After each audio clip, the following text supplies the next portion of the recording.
On today's show, a winter wonderland just waiting. Discover why so many people get outdoors during our winter months. Old outdoor farm equipment sparks an artistic outlet for a crafty Minnesota farmer. Plus the art of winter photography, best expressed by this guy.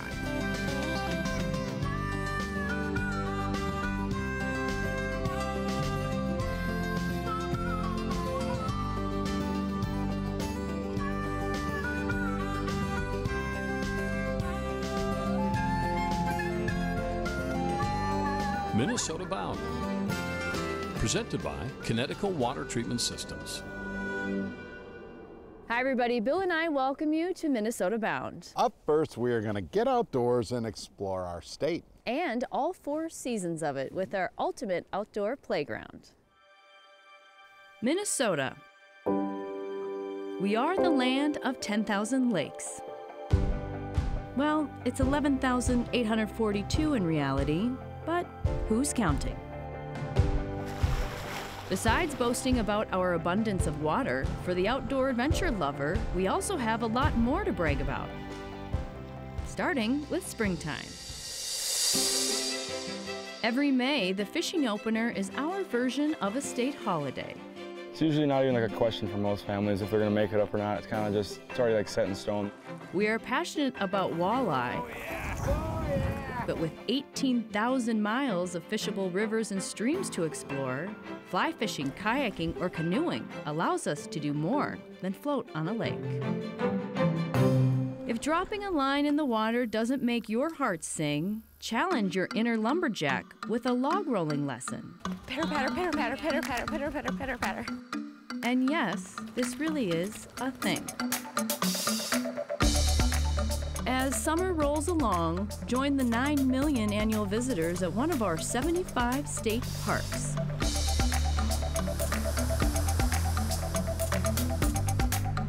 It's the second oldest state park system in the country. So what do? Biking, birdwatching, hiking, and camping for starters.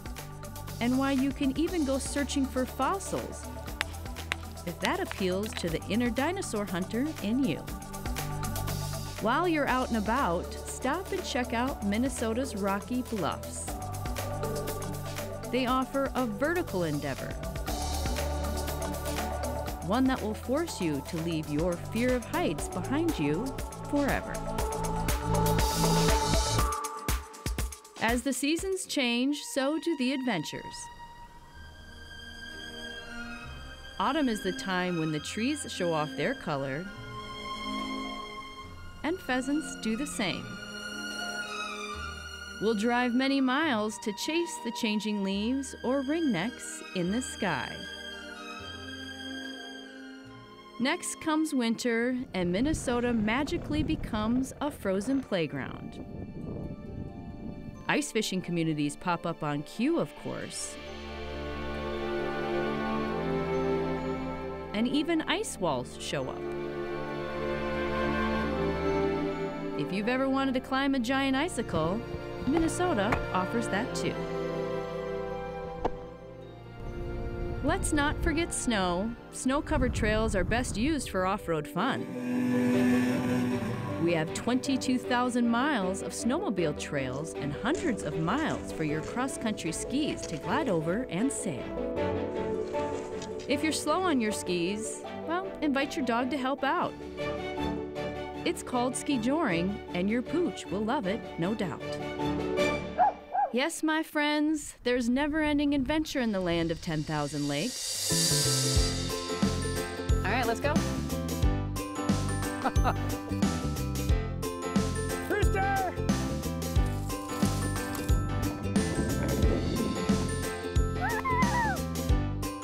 The moral of the story? Go with the old. Or try something new. Up, up, up, up. Just get outdoors, for goodness sakes.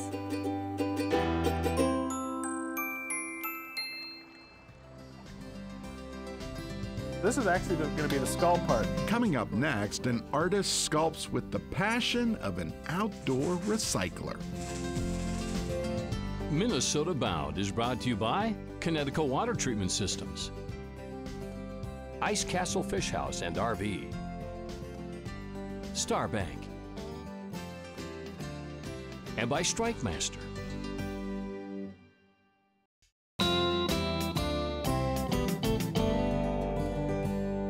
Our next story is all about the love of the outdoors. A welder combined old steel with creativity to create Swede's Steelworks.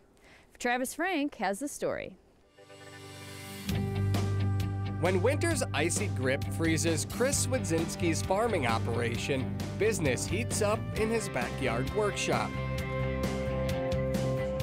No, this is not a company, it's just me. So me and whatever's going on in my head, so. It's a welder's thing.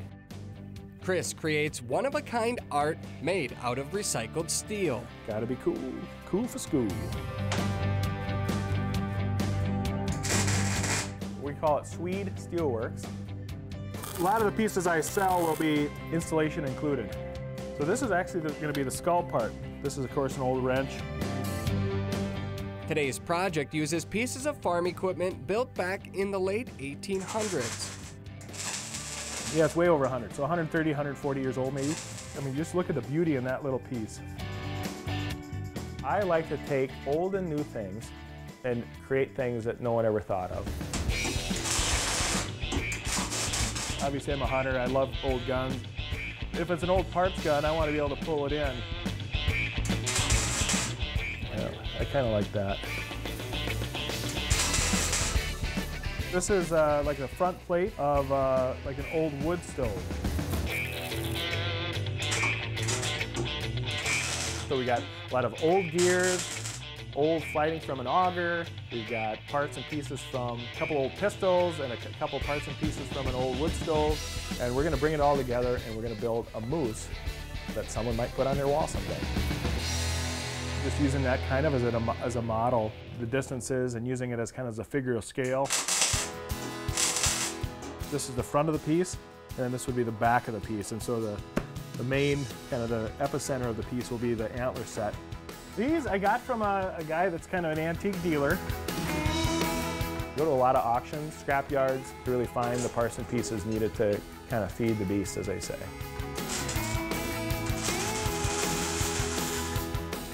And the eyeball itself, these are ball bearings out of the big wind turbines that you see.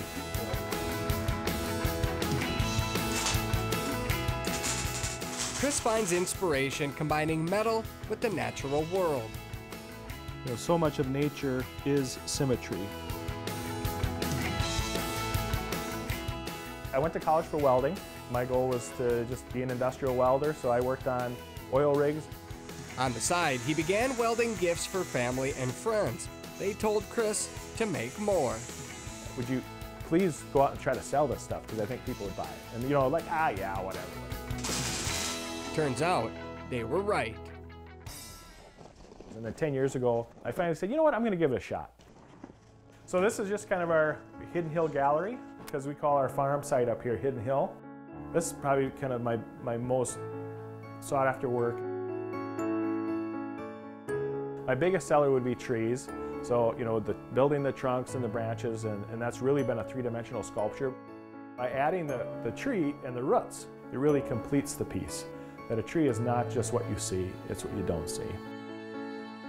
On this farm, you'll find trees, but you won't find two pieces of art that look the same. I mean, life is a palette, and so whether it's hunting or fishing or being outdoors or welding or manufacturing, I think we're getting there.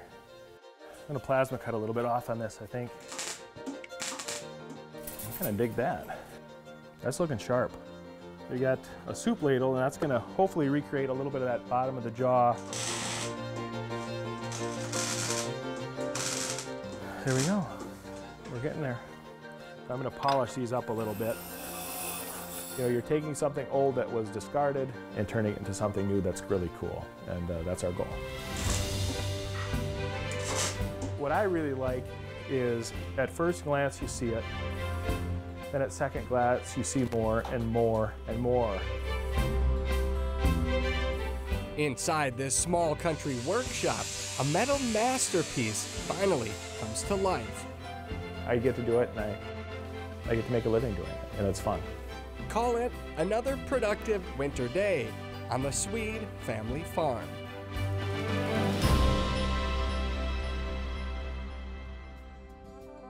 If you'd like to rewatch any of our stories, you can subscribe to our YouTube channel. All of our full episodes are there. Still ahead, passion for fly fishing leads to an unusual appetite at the supper club. But first, the art of outdoor photography, best expressed during the coldest and snowiest days.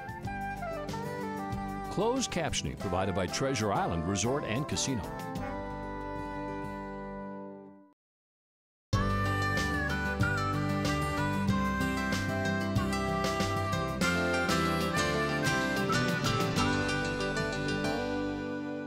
If you'd like to learn a little bit more about winter photography, Bryan Hansel wants to teach you. Just don't forget a really good pair of mittens and solid winter boots. Snapshots at 10 below zero in the dead of winter can sure be a challenge. But to outdoor photographer Bryan Hansel, winter is his favorite season to shoot, his specialty in fact. I'm a winter person, so we moved up north to get into colder temperatures. So yeah, like if it's -30 out, I love it. Bryan earned a reputation as an award-winning landscape photographer. His pictures have graced hundreds of pages in magazines, including National Geographic and Outdoor Photographer. So I spent about 100 days a year on the road teaching photography.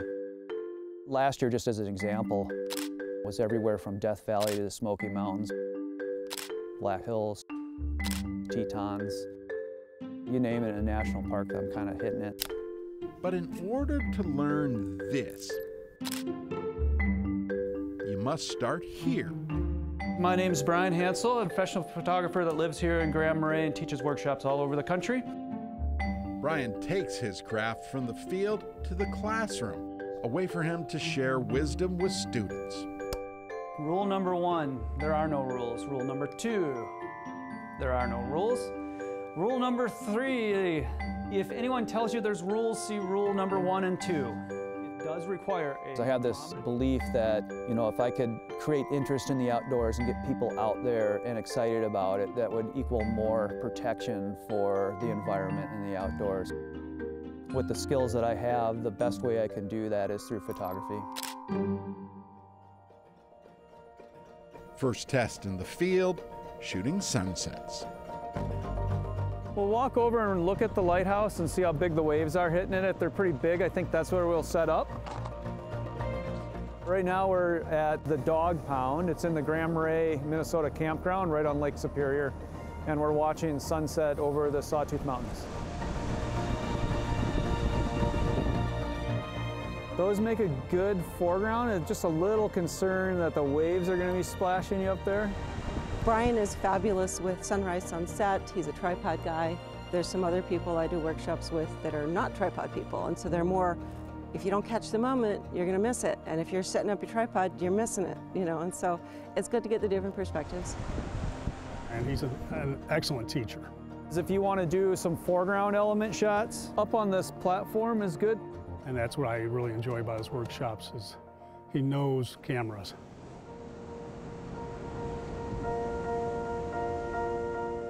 One day in the books, Bryan and his students gear up for day number 2, a full day in Bryan's outdoor classroom. Right now we're in Devil Track River Canyon, so it's about 5 or 6 miles from Grand Marais. Some people like to call it the Grand Canyon of the North. The cliff faces are 200 feet tall. It's about 30 feet wide. It feels like it should be elsewhere, but here it is in Minnesota.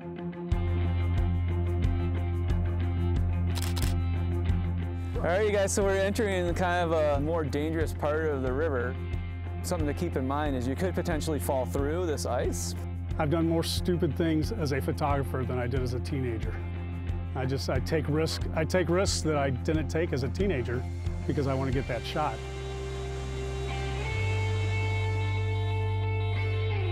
If you were to move the transition further this way, you have more motion. Yeah, this section of the icicles. Yeah. Yep, that's pretty cool. One of my mentors told me, you're not being a teacher unless your students are learning. If they're not learning, you're just standing up in front of the class and talking. I've always taken that to heart. If I see the students excel and get better at their photos, it's just I'm doing what I should be doing. From the looks of it, Bryan is doing just that. People that see my work will say, hey, you're really getting better. I can see you've developed over the years. Great stuff. You know, if you'd like to learn more about our stories, visit the Minnesota Bound podcast, The Stories Behind the Stories, where we get in depth about all of our adventures. You can find them anywhere you find podcasts. You just take, just some feathers. Straight ahead, we help you scratch a winter itch, especially if you're into fishing. Minnesota Bound is brought to you by Cass Lake Chain of Resorts, Hewitt Docks, Lifts, and Pontoon Legs, and by Totem Resorts, the premier destination for world-class fishing.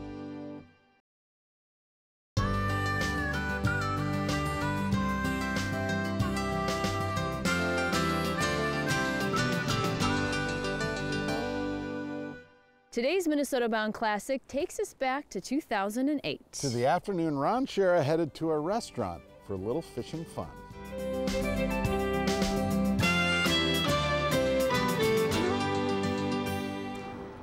For generations, people who fish have been known to frequent pubs. That's their reputation anyway. Sip a little brew and share a fishing story or two. Yeah, the brown trout actually run the rivers in the fall. They're a fall spawning fish. On some Friday nights, here at Shelly's restaurant, at the end of the bar, you'll find a fisherman named Chris Hansen. That'd be a damselfly, actually. Chris Hansen, you could say, is a different kind of bar fly. I've been tying flies here once a week for, since December. And just the atmosphere in here is just perfect for fly tying. I've really come to look forward to my Friday night performance here, if you will. A fly tyer sitting at the bar. At first glance, you might think you've had one too many. Oh, yeah, certainly. A lot of people, when they come in here and just look over here like, why are you doing that here? But it seems to kind of go with the whole decor and the ambiance of the place. Overall, people are very receptive, and usually I have at least a few people that are in here every night that are fly fishermen and know something about it. And so I tie some flies that are, actually for fishing, and then, like you say, I have these mice that I tie more just for fun than anything. Here's a thought. Maybe this is the original sports bar. Tying flies and tapping beer. Makes perfect sense. Hey, bartender, one more, please. This is the tricky part, is just kind of weaving this body material in and around them. Chris makes it look so easy, kind of like falling off a stool. It's so easy to tie a fly that you can catch fish on. You just take, just some feathers and stick them on a hook. You can catch a fish on it, but it's getting so that they turn out all looking consistently the same. It does take a lot of practice. Now that's a sobering truth. Bar patron Joe Sprout. It's funny, I think, but it's kind of cool, I guess. I'd be chuckling, except I'm so interested in it.